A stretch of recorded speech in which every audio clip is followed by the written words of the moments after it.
Welcome to the Real Change Podcast, brought to you by the Boys and Girls Clubs, Big Brothers, Big Sisters of Edmonton and area, otherwise known as BGC Bigs.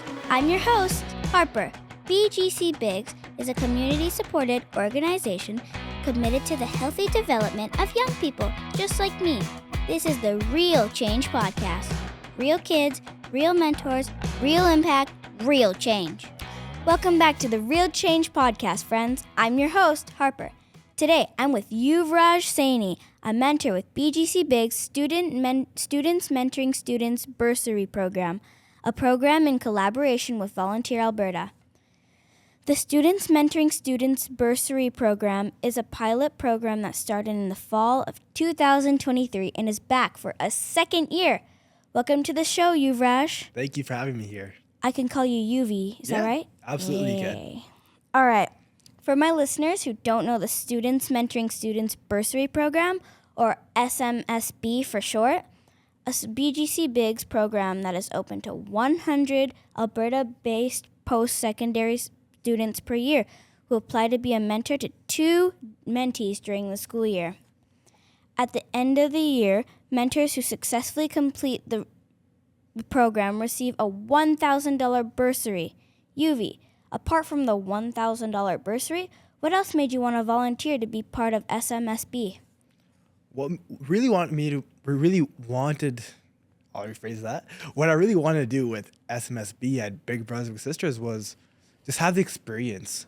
You know, growing up, I've had mentors in my life. I was lucky to have an older brother. His name is Vic. I'll talk about him more afterwards. But I find that having a situation where you have an older person who's been through the situation you've been through, or maybe not, but they can provide some type of reflection. It's something that I wanted to try it because I was a younger sibling, didn't really have a younger brother or younger sister. I was like, hey, that would be super cool. What if I had somebody to see that too, you know? So you were kind of giving back what you had? Absolutely, I was, yeah. And I was so fortunate to be in the situation. I said, why not just give back? That's so generous. Thank you. As an SMSB volunteer, you are a mentor to 2 different kids, and you meet with them at their school once per week. Do you meet with both your mentees at the same time or separately? It's usually in the same time block, but each of them get allocated 1 hour each. So they're at the same school. So if I go around, say, 9 a.m., I'll meet one of them for 9 to 10 a.m., and then the next one an hour after that. When you meet with your mentees, it is just an hour each? Yeah. Doing things like helping them with their homework, reading, playing games, and just hanging out. Do you and your mentees have favorite activities they like to do with you? Absolutely. So I'll tell you right now, one of the favorites is not doing the homework.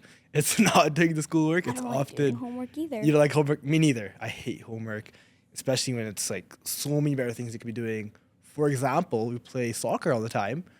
My mentees, they love playing basketball. Hockey's been a big one. The Oilers going really well too. But yeah, we love us playing sports. It's really having fun with that. I mean, I think we can all relate, to be honest. So, but do they each have like a favorite thing? Like if they didn't have to do homework, that was their like go-to want-to-do thing? Yes. Have you ever heard of Uno? Yes. Yeah. Uno was a big one. I've heard that. We wouldn't even get in the classroom. Like, can you play Uno today? I'm like, yeah, let's play. Let's do it. Do you do the homework first or after? Like I said, we were not too big on homework, so we just go straight to the Uno. You wrote something really interesting in your backstory. You said, mentoring has taught me that every little action is bigger than itself because we are part of what we repeatedly do, like a habit. Can you tell me what you meant by that? Yeah, for sure. What I mean by that is when you do something, for example, playing Uno with one of my mentees, it's more than just playing Uno. Of course, we have a great time. You know, my mentee wins, or sometimes I win if I'm lucky. But the point is that it's more than just playing Uno because you're having a great experience together. You know, you're hanging out together, and it kind of helps you build towards like an outcome, which is like a great relationship, which is often what I find to be so helpful with Big Brothers Big Sisters, because not only am I, having fun, but I'm also really seeing the progress of these young people become who they are. So, seems like for you, volunteering is just a habit? Yes, and I would also say that volunteering for me is more than just volunteering. I would also say that volunteering has helped me become what I want to do in the future, if that makes sense. So, like, in other words, an experience. Yes, Oh. exactly. Yeah. That's actually pretty cool. There's a lot of different experience you could have had, but instead you chose to be with a bunch of little kids.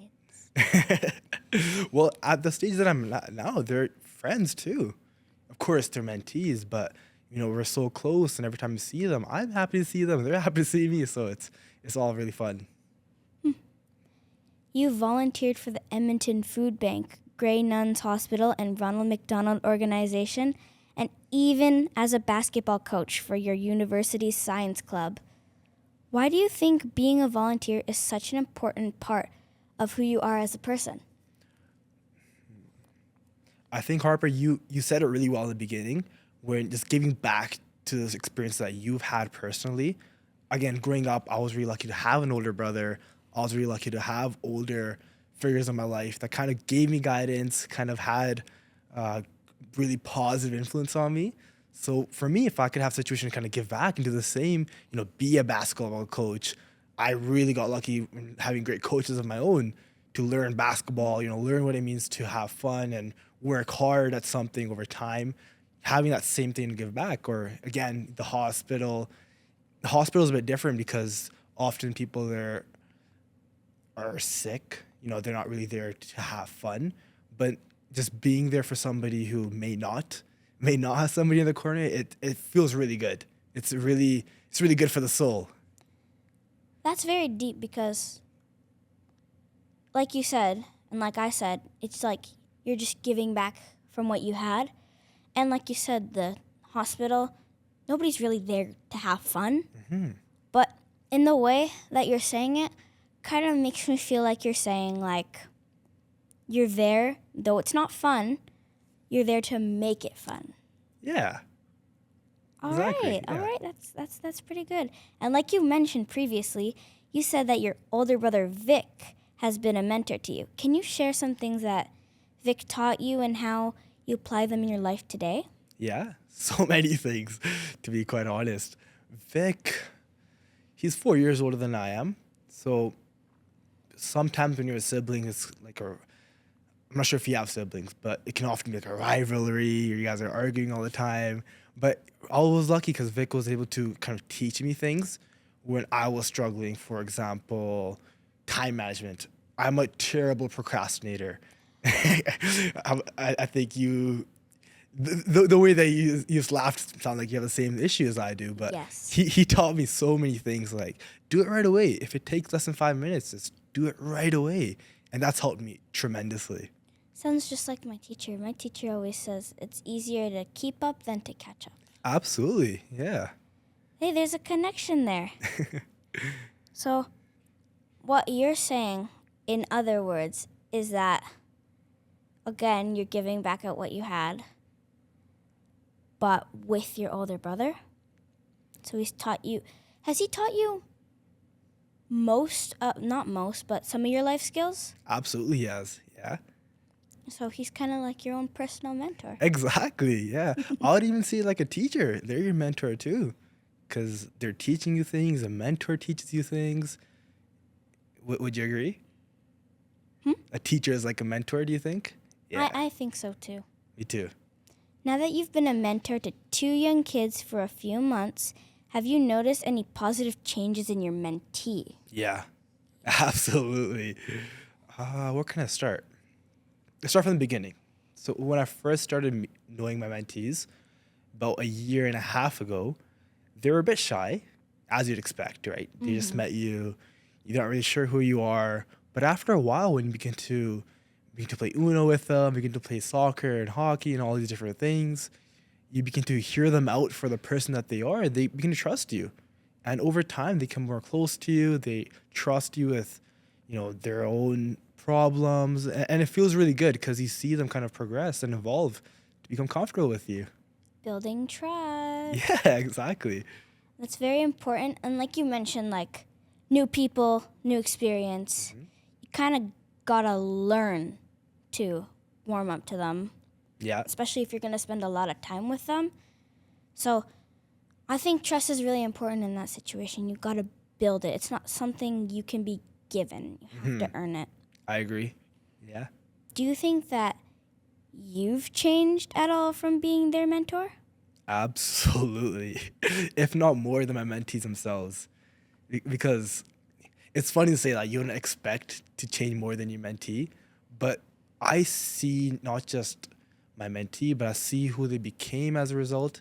And I'm like, wow, I helped do that. It kind of feels like you're contributing. And like you said, it's kind of being so generative and giving back. It feels good. And you feel like, I want to do more of this. For me, I was lucky that this was my first time with Big Brothers and Sisters, but I would love to do more of the same stuff. It's like an accomplishment. Yeah, That it is is an definitely. accomplishment. That's a big accomplishment. You gained their trust, Yeah, and B, you helped them grow, and they've helped you grow. And like you said, you probably wouldn't expect a kid to teach someone older, a mentee teaching their mentor. But you'd be surprised with how many people say that their mentee has changed them. yeah, So- it's a huge accomplishment. I absolutely agree. Yeah. You're a psychology major currently in your third year of university. That must mean that you're very close to graduating. Do you know what you want to do when you're finished school? Yes, yes, I do. And I actually want to do more school right after I finish my psychology degree. So, like you said, third year. So I have about one more year after I finish the third one. And then after I finish that, I plan doing medicine. So that can be up to like 10 years total. So it's quite a bit of school. Is there like a specific one you want to be? Do you like want to be a Yes. doctor? Yes. Doctor. Yeah. Have you heard of the ER room, like in the hospital? I want to be a doctor who works at the ER room, I want to be basically. a cardiologist. Oh, So, really? Yeah. So there's something we have in common. Yeah. I wanna Good be for a you. doctor, and it's just a school that I don't want to do. Yeah. Okay, time for some fun. We're gonna play a game called Word Association. Did you ever play when you were in school as a kid? Maybe. Maybe. Okay, I'll refresh your memory about 'Kay. how to play. I'll say a word, then you see the first word that pops in your head, and it should somehow relate to the word I said. Like, for example, if I say mentor, you might say mentee. Make sense? Yes. It's kind of on the radio. They do it a couple times. Okay. So, first word, fall. Autumn. I read in your backstory that your favorite season is fall. Yeah. Why do you love fall so much? Man, it's just so beautiful. Have you ever seen like the green trees throughout summer every single day and all of a sudden they turn orange? Oh my goodness, I remember when it turned fall and it was just orange, brown, red, and yellow. It was so pretty. Yeah. All right, here's your second word, chapter. Book. I also heard reading is one of your hobbies. Do you prefer to read on Kindle or from a physical book? Definitely a physical book. Growing up, that's what we did, right? So it's just more of a habit, I guess. I guess so. I don't really like reading, so I can't relate. Would you prefer a Kindle or would you prefer like the physical book too, though? Probably also a physical book, Yeah. but still don't like reading. All right, next word is puppy. Dog. All right. But what about your dog, Chico? Chico. He's a lot. I'll tell you that right away. He's a lot to handle. He's 6 months old now. Do you have a puppy? Oh, puppies. Yeah. My puppy just turned a year old, so Yeah. she's a lot less now, I know. but she's still a lot. I have 3 dogs. 3 dogs. 3 dogs, all different ages, all different sizes. What are their breeds? I have a Bull Mastiff X, Okay. a Pomeranian Chihuahua, and a Doberman. So they're big, they're small, they're in between. What breed is your dog? Chico's a Havanese. So he's just a little guy. So luckily that's not as chaotic, but it can be. Especially if they're puppies. Yeah. Puppies are just chaotic in general. How old's the youngest? You said 1 years old. I think she's one and a bit. Yeah. How One and a old's bit. Chico? 6 months. 6 months. Yeah. Right. Have you had him or her for 6 months? We've had him for 4 months. Funny story. So Chico, we saw all of his siblings. We saw all of the litter when Chico first was born. And then we ended up choosing him right away. But we were out of town for a little while. So we ended up getting him like, I think, Later? yeah, like a lot after he was born. All right. That's not that bad, though. At least you didn't have to deal with a newborn. Yeah. It would have been really chaotic. Okay, just a couple more. Your next word is goal. Goal, soccer. Do you have any goals for the end of the year or that you want to achieve? Yes, I do. Yeah, that's a great question. I have a couple of goals. Some of my more like pressing goals for this year is like school. School is a big one for sure. It's ending this semester in like December, so this is the finish line. We gotta keep pushing on. You gotta push past it. Exactly. Yeah. You're almost there. Almost. Ish. And then we have 10 more years. So yeah, we got So some time. much fun.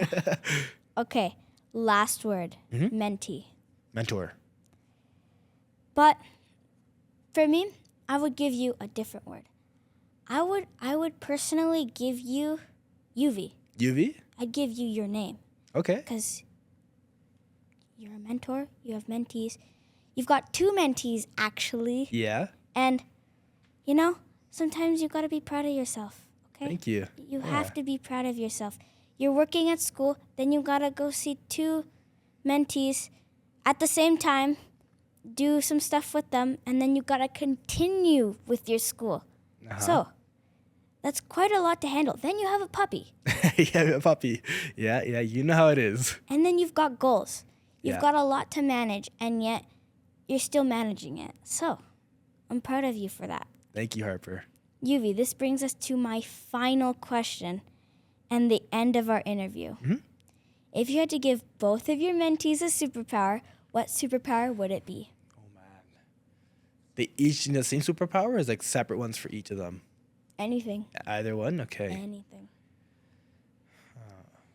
Superpowers are interesting because you're like, if I give them this, then what? Would they start flying around everywhere?